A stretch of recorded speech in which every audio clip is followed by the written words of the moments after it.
بار verify کریں. کسی نے سوال کیا سمندر میں پائے جانے والے جانور حلال ہے تو کیا شارک, ویل, کروکوڈائل, دریائی گھوڑا, کچھوا وغیرہ کیا یہ بھی جانور حلال ہے؟ تو دیکھیے سی فوڈ کے تعلق سے کوشچن آئے کہ سمندر میں رہنے والے جانور ہمارے حلال ہے تو کیا کیا جانور کون کون سے؟ تو دیکھیے سمندر میں یا پانی میں رہنے والے جن جانوروں کے تعلق سے ممانعت ثابت ہے, جس کے تعلق سے اللہ کے رسول نے وربل کہا ہے, مینڈک ہمارے لیے حلال نہیں ہے. مینڈک کا بھی تعلق پانی سے ہے. اس کے علاوہ جس بھی جانور کی نسبت پانی سے, جس بھی جانور کی نسبت پانی سے, نسبت سے مراد کیا مطلب وہ پانی کے باہر تو رہ سکتا ہے لیکن پانی کے بغیر اس کا تصور نہیں ہے. مطلب ایسا کبھی نہیں ہوتا کہ وہ جانور ریگستان میں ملتا ہے آپ کو وہیں پایا جاتا ہے, پانی میں بھی رہتا ہے, نہیں. مطلب وہ پانی میں ہی رہیں گا, پانی نہ ہونے کی شکل میں کہ مٹی میں اپنے آپ کو دبا کے بھی رکھ سکتا ہے پھر, لیکن کچھ دنوں بعد پھر پانی آیا تو رہتا ہے. مطلب اس کا پانی کے بغیر وجود ناممکن ہے, لیکن وہ پانی کے علاوہ پانی کے باہر بھی رہ سکتا ہے لیکن وجود ناممکن ہے اس کا. تو وہ جانور بھی حلال ہے, اور جو پانی میں ہی رہتے ہیں کمپلیٹلی وہ حلال ہے. تو آپ نے جو پانی میں ہی رہتے ہیں ان کی مثال دی شارک, حلال چونکہ پانی میں ہی رہتی ہے. آپ بولیں گے شارک کو تو دعوت رہتے ہیں, وہ تو اٹیک کر کے کھاتی, وہ سارے اصول زمینی جانوروں کے لیے, پانی کے لیے نہیں ہے. تو شارک بھی حلال ہے, ویل بھی حلال ہے, یاد رکھیے. کروکوڈائل کے تعلق سے یاد رکھیے, ایلیگیٹرز کے تعلق سے یاد رکھیے, علماء میں اختلاف ہے.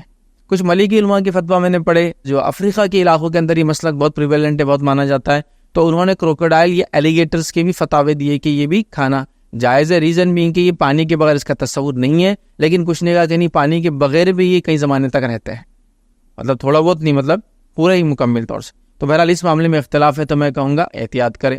اس کے علاوہ یاد ہے کہ دریائی گھوڑا, تو یاد رکھیں دریائی گھوڑا پانی سے اس کی نسبت ہے لیکن بغیر پانی کے بھی رہ سکتا ہے مکمل طور سے.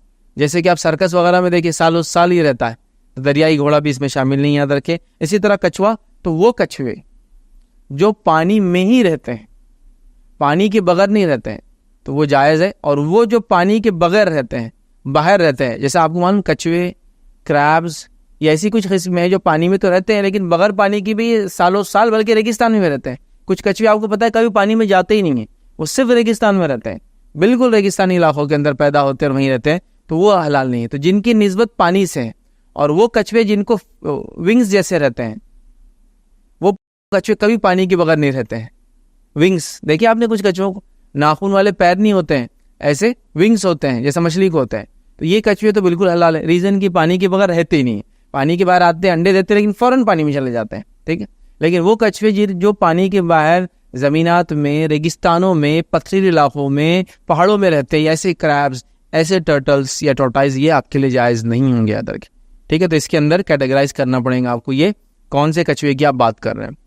تو سمندری پانی کا کچھوا ہے تو جائز ہے, لیکن پانی کے علاوہ جو ریگستان وغیرہ میں رہتے وہ جائز نہیں ہوں گا, یاد رکھیے. تو بہرحال پانی کے جانوروں کے تعلق سے یاد رکھیے جو بھی پانی میں نسبت ہے پانی کے اندر ہے, کہ پانی کے اندر میں سمجھتا ہوں تھاؤزنڈز اینڈ تھاؤزنڈز اور ملینز قسم کی مچھلیاں ہیں, اور الگ الگ چیزیں ہیں, یاد رکھیے, اور الگ الگ کریبز ہیں, اور پتہ نہیں کتنے, مطلب بہت این نمبر آف چیزیں ہوتی ہے, یاد رکھیں. اگر پانی میں ہی رہتی ہے, پانی کی نسبت ہے, آپ کو کھانے سے کوئی تکلیف نہیں ہے, آپ کے لیے مضر نہیں ہے, تو آپ کے لیے استعمال کرنے میں انشاءاللہ عزیز کوئی حرج نہیں ہے, یاد رکھیں.